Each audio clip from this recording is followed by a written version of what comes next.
ಶಿವಮೊಗ್ಗ ಜಿಲ್ಲಾ ವಕೀಲರ ಸಂಘಕ್ಕೆ ನ್ಯಾಯಬದ್ಧವಾದ ಹೋರಾಟವನ್ನು ಅವರು ಮಾಡ್ತಾರಂತ ಪರಿಸ್ಥಿತಿ ಬಂದಿರೋದೇ ಅನ್ಯಾಯ. ನ್ಯಾಯ ಬೇಕು ಅಂತ ವಕೀಲರು ಕೂಗ್ತಾರಂತ ಸಂದರ್ಭ ನೋಡಿದಾಗ ಈ ಕರ್ನಾಟಕ ರಾಜ್ಯದಲ್ಲಿ ಸರ್ಕಾರ ಇದೆಯೋ ಸತ್ತಿದೆಯೋ ಅಂತ ಅನುಮಾನ ಆಗ್ತಾ ಇದೆ. ವಕೀಲರು ಧರಣಿ ಮಾಡುತ್ತಿದ್ದಾರೆ ಎಂದರೆ ಅದು ರಾಜ್ಯಕ್ಕೆ ಆಗುವ ಅಪಮಾನ. ನ್ಯಾಯದ ಬೇಡಿಕೆಗಳನ್ನು ಈಡೇರಿಸಿ ಎಂದು ಅವರು ಕಳೆದ ಹಲವು ದಿನಗಳಿಂದ ಪ್ರತಿಭಟನೆ ಮಾಡುತ್ತಿದ್ದು, ಶಿವಮೊಗ್ಗವನ್ನು ಕೇಂದ್ರವಾಗಿರಿಸಿಕೊಂಡು ಹೈಕೋರ್ಟ್ ಸಂಚಾರಿ ಪೀಠ ಬೇಕು ಎನ್ನುವ ಅವರ ಬೇಡಿಕೆಗೆ ರಾಷ್ಟ್ರಭಕ್ತರ ಬಳಗದ ಸಂಪೂರ್ಣ ಬೆಂಬಲವಿದ್ದು ಕೊನೆಯವರೆಗೂ ನಾವು ಅವರೊಂದಿಗೆ ಇದ್ದೇವೆ ಎಂದು ಮಾಜಿ ಉಪಮುಖ್ಯಮಂತ್ರಿ ಹಾಗೂ ರಾಷ್ಟ್ರಭಕ್ತರ ಬಳಗದ ಸಂಚಾಲಕರಾದ ಕೆಎಸ್ ಈಶ್ವರಪ್ಪ ಹೇಳಿದ್ದಾರೆ. ಶಿವಮೊಗ್ಗದ ವಕೀಲರ ಭವನ ಆವರಣದಲ್ಲಿ ಹೈಕೋರ್ಟ್ ಪೀಠ ಸ್ಥಾಪನೆಗೆ ಒತ್ತಾಯಿಸಿ ವಕೀಲರ ಸಂಘದ ಆಶ್ರಯದಲ್ಲಿ ನಡೆಯುತ್ತಿರುವ ಹೋರಾಟಕ್ಕೆ ನೂರಾರು ರಾಷ್ಟ್ರಭಕ್ತರ ಬಳಗದ ಬೆಂಬಲಿಗರೊಂದಿಗೆ ಸ್ಥಳಕ್ಕೆ ತೆರಳಿ ಪ್ರತಿಭಟನೆಯಲ್ಲಿ ಭಾಗವಹಿಸಿ ತಮ್ಮ ಬೆಂಬಲವನ್ನು ವ್ಯಕ್ತಪಡಿಸಿ ಅವರು ಮಾತನಾಡಿದರು. ವಕೀಲರು ಸುಮ್ಮನೆ ಹೋರಾಟಕ್ಕೆ ಇಳಿಯುವುದಿಲ್ಲ. ಅವರು ಮಾಡುತ್ತಿರುವ ಹೋರಾಟ ಇದು ಅವರಿಗಾಗಿ ಅಲ್ಲ, ಜನಸಾಮಾನ್ಯರಿಗಾಗಿ ತೊಂದರೆಯಾಗುತ್ತದೆ ಎಂದು ಅವರು ಧರಣಿ ಕೂತಿದ್ದಾರೆ. ಮಂಗಳೂರಿನ ಹೈಕೋರ್ಟ್ ಪೀಠದಲ್ಲಿ ಶಿವಮೊಗ್ಗ ಸೇರ್ಪಡೆಗೊಂಡರೆ ಇಲ್ಲಿನ ಜನಸಾಮಾನ್ಯರಿಗೆ ಬಹಳಷ್ಟು ತೊಂದರೆಯಾಗುತ್ತದೆ. ನ್ಯಾಯ ಹೇಳಲು ಸಮುದ್ರಕ್ಕೆ ಹೋಗಿಬಿಟ್ಟು ಸಾಯಿರಿ ಎಂದು ಹೇಳಿದ ಹಾಗೆ ಆಗುತ್ತದೆ. ನಾನು ಮುಖ್ಯಮಂತ್ರಿಗಳಿಗೆ ಕೈ ಮುಗಿದು ಪ್ರಾರ್ಥಿಸುತ್ತೇನೆ, ಕೂಡಲೇ ಶಿವಮೊಗ್ಗಕ್ಕೆ ಹೈಕೋರ್ಟ್ ಘೋಷಣೆ ಮಾಡಿ ಜೂನ್ 1ರಂದು ಶಿವಮೊಗ್ಗಕ್ಕೆ ಬರುತ್ತೀರಿ ಎಂದು ಕೇಳಿದ್ದೇನೆ. ನೀವು ಮುಖ್ಯಮಂತ್ರಿಗಳಾಗಿಯೇ ಬನ್ನಿ, ಹೈಕೋರ್ಟ್ ಪೀಠದ ಬೇಡಿಕೆ ಈಡೇರಿಸಿ. ಯಾವ ಕಾರಣಕ್ಕೂ ಶಿವಮೊಗ್ಗವನ್ನು ಮಂಗಳೂರು ಪೀಠಕ್ಕೆ ಸೇರಿಸಲು ಬಿಡುವುದಿಲ್ಲ. ಎಲ್ಲಾ ದೃಷ್ಟಿಯಿಂದಲೂ ಶಿವಮೊಗ್ಗದಲ್ಲೇ ಹೈಕೋರ್ಟ್ ಪೀಠ ಬರಬೇಕು ಎಂದು ರಾಷ್ಟ್ರಭಕ್ತರ ಬಳಗ ಒತ್ತಾಯಿಸುತ್ತದೆ ಎಂದರು. ಒಂದು ವೇಳೆ ಶಿವಮೊಗ್ಗಕ್ಕೆ ಹೈಕೋರ್ಟ್ ಪೀಠ ಬೇಡವೆಂದಾದಲ್ಲಿ ಯಾಕೆ ಬೇಡ ಎಂಬುದನ್ನು ಮುಖ್ಯಮಂತ್ರಿಗಳೇ ಹೇಳಬೇಕು. ಈಗಾಗಲೇ ಬೇಸೂರು ಅಣುವಿದ್ಯುತ್ ಸ್ಥಾವರ, ಶರಾವತಿ ಪಂಪ್ಡ್ ಸ್ಟೋರೇಜ್ ಯೋಜನೆಯನ್ನು ಶಿವಮೊಗ್ಗ ಜಿಲ್ಲೆಯಲ್ಲಿ ಮಾಡಲು ಹೊರಟಿದ್ದಾರೆ. ಇದೇ ರೀತಿ ಮುಂದುವರೆದರೆ ಶಿವಮೊಗ್ಗದ ಜನ ನಿಮ್ಮನ್ನು ತಿರಸ್ಕರಿಸುತ್ತಾರೆ. ಸಂಚಾರಿ ಪೀಠ ಶಿವಮೊಗ್ಗದಲ್ಲಿ ಆಗುವುದನ್ನು ತಪ್ಪಿಸಿದರೆ ಮುಖ್ಯಮಂತ್ರಿ ಸ್ಥಾನವನ್ನು ಕಳೆದುಕೊಳ್ಳುತ್ತೀರಿ ಎಂದು ಮುಖ್ಯಮಂತ್ರಿಗಳಿಗೆ ಮಾಜಿ ಡಿಸಿಎಂ ಕೆಎಸ್ ಈಶ್ವರಪ್ಪ ಎಚ್ಚರಿಕೆ ನೀಡಿದರು.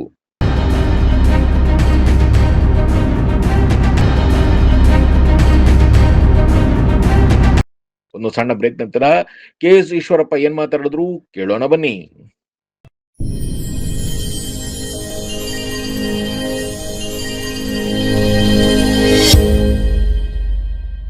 Shri Aurobindo PU college Javalli Shivamogga in collaboration with vibrant Moodbidri PU board ನಲ್ಲಿ ರಾಜ್ಯಕ್ಕೆ 2ನೇ ಸ್ಥಾನ ಪಡೆದ ಪ್ರತಿಷ್ಠಿತ ಸಂಸ್ಥೆ. Admission open for first PUC and second PUC. Hostel facility for boys and girls. Integrated coaching for neat, JEE, KCET. For more information, contact 9482447188 8310243698.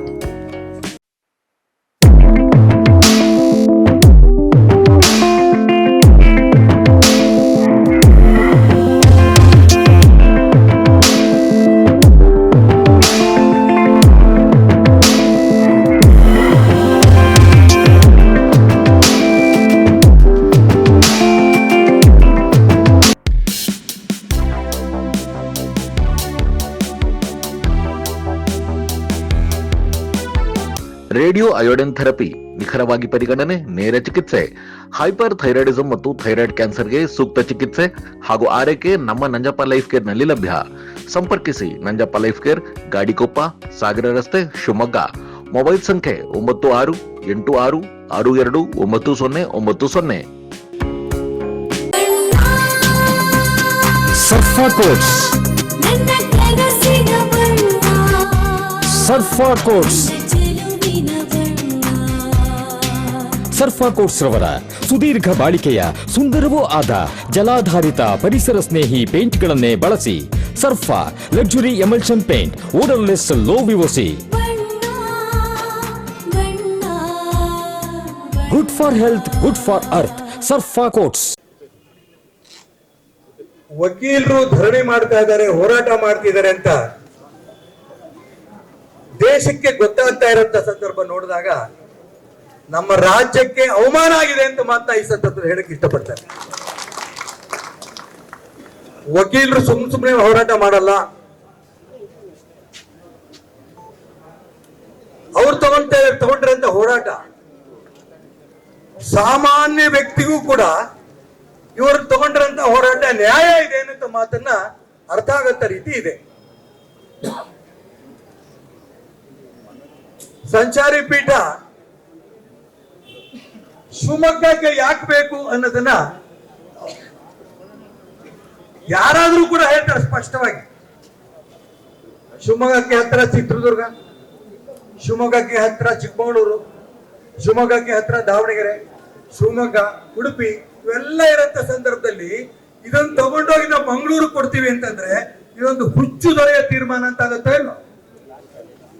ಯಾವುದೋ ಕಾಲದಲ್ಲಿ ಹೇಳ್ತಿದ್ವಿ ನಾವು, ಆಡಳಿತ ನಡೆಸ್ತಂತ ವ್ಯಕ್ತಿನ ಹುಚ್ಚು ದೊರೆ ಅಂತ ಕರಿತಾ ಇದ್ವಿ. ನಾನು ಮಾನ್ಯ ಮುಖ್ಯಮಂತ್ರಿ ಸಿದ್ದರಾಮಯ್ಯನವರಿಗೆ ಪ್ರಾರ್ಥನೆ ಮಾಡ್ತೇನೆ, ಪ್ರಾರ್ಥನೆ ದಯವಿಟ್ಟು ಅರ್ಥ ಮಾಡ್ಕೊಳ್ಳಿ. ಇವತ್ತು ಅವರು ಡೆಲ್ಲಿಲ್ಲ ಸೇರಿದ್ದಾರೆ, ಅವ್ರಿಗೆ ಸಂಬಂಧಪಟ್ಟಿದ್ದದ್ದು. ಶಿವಮೊಗ್ಗಕ್ಕೇನೋ 1ನೇ ತಾರೀಕು ಬರ್ತಾರಂತೆ. ಅವ್ರು ಮುಖ್ಯಮಂತ್ರಿ ಆಗಿಯೇ ಬರ್ಲಿ ಅಂತ ನನ್ನ ಆಸೆ, ನಂದೇನು ಅಭ್ಯಂತರ ಇಲ್ಲ.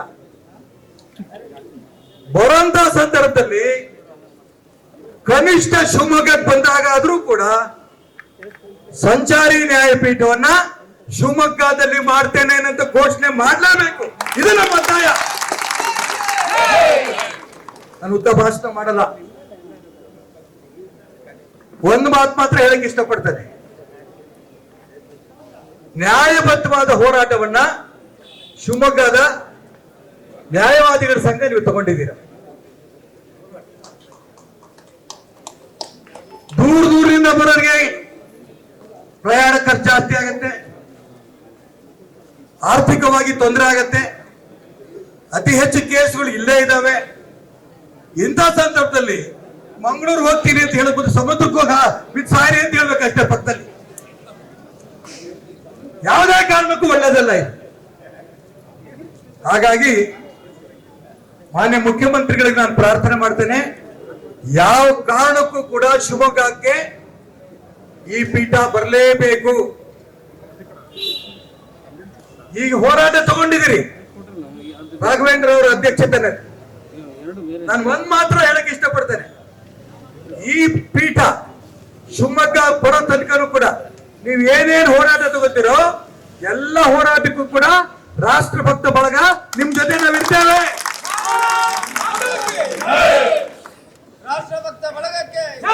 ನಾನು ಯಾಕೆ ಇದನ್ನ ಹೇಳ್ತಾ ಇದ್ದೀನಿ ಅಂತಂದ್ರೆ, ವಕೀಲರನ್ನ ಅಷ್ಟು ಸುಲಭವಾಗಿ ರಸ್ತೆಗೆ ಇಳಿಯಕ್ ಆಗಲ್ಲ. ಇಳಿತೀರ ಸರ್? ನಿಮ್ಗೆ ಅಭ್ಯಾಸ ಇದೆ. ಆದ್ರೆ ನ್ಯಾಯ ಇದು.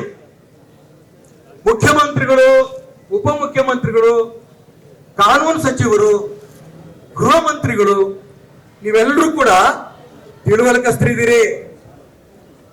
ಮುಖ್ಯಮಂತ್ರಿಗಳೇ ಸ್ವತಃ ವಕೀಲರು ಅಂತ ಅನ್ಕೊಂಡಿದ್ದೀನಿ ನಾನು, ಹೌದಾ?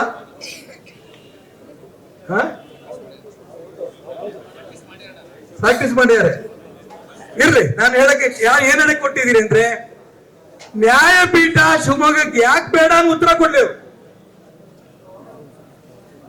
ಯಾರೋ ಒತ್ತಡ ಮಾಡಿದ್ರು, ಒತ್ತಡಕ್ಕೆ ಮಣಿದು ಬೇರೆ ಬೇರೆ ಅನೇಕ ಅಂಶಗಳು ನೀವು ಮಾಡ್ತಾ ಇದ್ದೀರಿ. ನಾನು ಅದರಲ್ಲಿ ಪ್ರಸ್ತಾಪ ಮಾಡಕ್ ಹೋಗಲ್ಲ, ಇಲ್ಲಿ ರಾಜಕೀಯ ಬೆರೆಸಕ್ಕೂ ಇಷ್ಟಪಡಲ್ಲ. ಆದ್ರೆ ನ್ಯಾಯಬದ್ಧವಾದ ಹೋರಾಟವನ್ನ ಇಲ್ಲಿ ನಮ್ಮ ಶಿವಮೊಗ್ಗದ ಎಲ್ಲ ವಕೀಲರು ತಗೊಂಡಿದ್ದಾರೆ. ಎರಡನೇ ಅಂಶ, ಶರಾವತಿ ಪಂಪ್ ಸ್ಟೋರೇಜ್ ಪ್ರಾಜೆಕ್ಟ್ ಬಗ್ಗೆ ಯಾಕೆ ರಾಜ್ಯ ಸರ್ಕಾರ ಈ ರೀತಿ ಧೋರಣೆ ತಗೋತಿದೆ ಗೊತ್ತಿಲ್ಲ. ಬೇಸೂರಿನ ಅಣುವಿದ್ಯುತ್ ಸ್ಥಾವರದ ಬಗ್ಗೆ ತುಂಬಾ ಸ್ಪಷ್ಟವಾಗಿ ಯಾವ ಕಾರಣಕ್ಕೂ ನಾವು ಕೊಡಲ್ಲ, ಮುಖ್ಯಮಂತ್ರಿಗಳು ಹೇಳ್ಬೇಕು. ನ್ಯಾಯಪೀಠ ಶಿವಮೊಗ್ಗಕ್ಕೆ ಬೇಕು. ಮಾನ್ಯ ಮಧು ಬಂಗಾರಪ್ಪನವರು ನಿರ್ಣಯ ತಗೊಂಡು ತುಂಬಾ ಸಂತೋಷ. ಮೊನ್ನೆ ಸಭೆಯಲ್ಲಿ ಎಂಪಿಗಳಿಗೆ ಬಂದೋಗಿದ್ದಾರೆ, MLA ಬೆಂಬಲ ಕೊಡ್ತಿದ್ದಾರೆ, ಸಂತೋಷ. ಹಾಗಾದ್ರೆ ಮುಖ್ಯಮಂತ್ರಿಗಳು, ಈ ಸರ್ಕಾರ, MP, MLA, ಮಂತ್ರಿ ಇವರೆಲ್ಲರ ಮಾತು ಕೂಡ ತಿರಸ್ಕಾರ ಮಾಡೋಷ್ಟು ನಿಮ್ಗಿದೆಯಾ? ಅಧಿಕಾರ ಇದೆಯಾ? ಇಷ್ಟೊಂದು ಜನ ವಕೀಲರು ಯಾವ ಕಾರಣಕ್ಕೂ ಕೂಡ ಇಲ್ಲಿ ಬೇಕೇ ಬೇಕು ಅಂತ ಹೇಳಿದಾಗ ಈ ಮಾತು ನೀವು ತಿರಸ್ಕಾರ ಮಾಡಿದ್ರೆ, ನಾನ್ ಮಾತು ತುಂಬಾ ಸ್ಪಷ್ಟವಾಗಿ ಹೇಳ್ತೇನೆ, ಕೇಂದ್ರದಲ್ಲಿ ಹೋಗಿ ನೀವು ಮುಖ್ಯಮಂತ್ರಿ ಸ್ಥಾನ ಉಳಿಸ್ಕೊಂಡ್ ಬರ್ಬೋದು. ಆದ್ರೆ ಶಿವಮೊಗ್ಗದ ಸಂಚಾರಿ ಪೀಠ ತಪ್ಪಿಸಿದ್ರೆ ನೀವು ಮುಖ್ಯಮಂತ್ರಿ ಸ್ಥಾನವನ್ನ ಕಳ್ಕೊಳ್ತೀರಿ ಅಂತ ಎಚ್ಚರಿಕೆ ಕೊಡಕ್ಕೆ ಇಷ್ಟಪಡ್ತೇನೆ. ಇಷ್ಟು ಮಾತ್ರ ಹೇಳಿ